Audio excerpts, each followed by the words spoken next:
नमस्कार दोस्तों, एक बार फिर से आदित्य फैब्रिकेशन में आपका स्वागत है।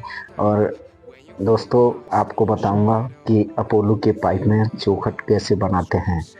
यानी हमारे डबल पताम की जो चौखट बनेगी वो कैसे वो राइट एंगल में जुड़ेगी, और पूरा चौखट बनाने तक मैं आपको बताऊंगा। और वीडियो पे लास्ट तक बने रहें।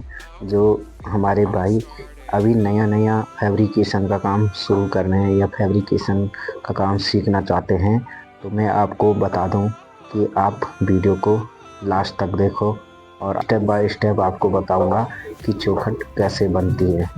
तो दोस्तों, अगर वीडियो पसंद आएगी तो वीडियो को लाइक, सब्सक्राइब और बेल आइकन को ज़रूर क्लिक करना। तो बिना देर किए हुए वीडियो को शुरू करते हैं।